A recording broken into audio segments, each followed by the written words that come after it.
for your always, as always, meaningful words. Thank you, sir. Ladies and gentlemen, it's a matter of great satisfaction for Maharashtra and all its inhabitants that today the government is being headed by the younger generation of political leaders who are infusing the state politics with dynamism, vision and enthusiasm, as you have seen for yourself. That exactly is the need of the day, which is more than being met by our eminent Chief Minister and his Deputy Chief Minister. We are grateful to the Honorable Shri Gopinath Mundeji to have accepted the responsibility of presiding over this function, and I now have the privilege of requesting him to share his thoughts with this august audience. Ladies and gentlemen, please welcome the Honorable Deputy Chief Minister of Maharashtra, Shri Munde.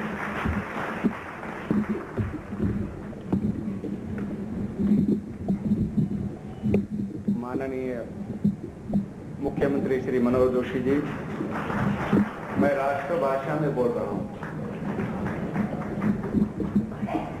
नाना जी के भाषण के बाद मुझे भाषण देना, यानी double century निकालने के बाद में जो खिलाड़ी आता है उसकी जो हालत होगी वो मेरी हो गई है। सचिन तेंदुलकर जैसे खेलते हैं वैसा भाषण नाना का हुआ।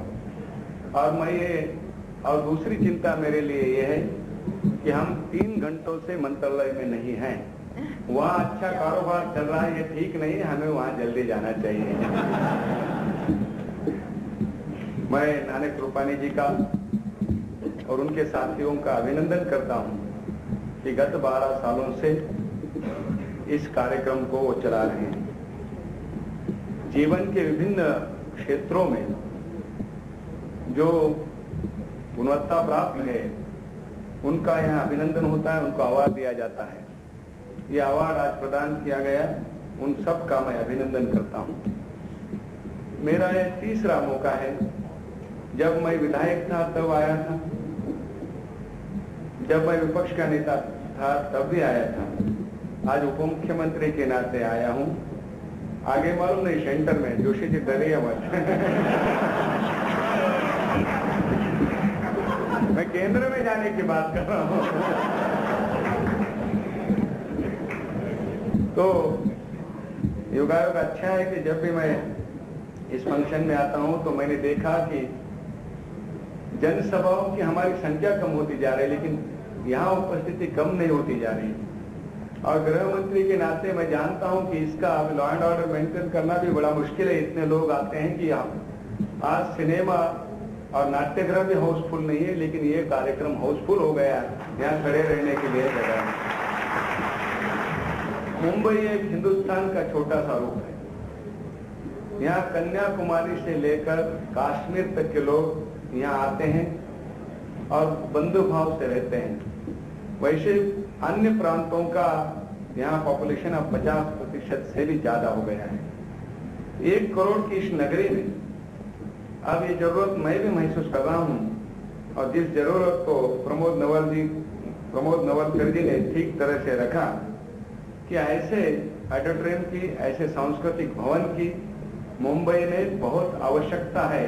इसलिए प्रमोद नवलकर जी ने जो आज ओपन थिएटर रंगभवन है उसको अगर ठीक तरीके से, अभी हिंदुजा जी हैं, बैंक ने भी एश्योरेंस किया है। मुझे लगता है कि इस प्रस्ताव का मैं समर्थन करता हूं। प्रमोद नवलकर जी ने प्रस्ताव रखा है, मैंने उसका समर्थन किया है। अब मुख्यमंत्री को खाली घोषणा करना बाकी रखा है। अब मैं जानता हूं कि नानक रूपानी जी ने प्रस्ताव में भी कहा कि 12 सालों से हर एक मंत्री यहाँ आता है और कहता है कि अगली साल ये फंक्शन ऐसे सांस्कृतिक भवन में होता था, लेकिन उस समय मंत्री आश्वासन देते थे, मुख्यमंत्री ने कभी आश्वासन नहीं दिया था। और आश्वासन देने के बाद, आश्वासन की पूर्ति न करने के बाद क्या होता है ये रामराव जी बता सकेंगे आपको।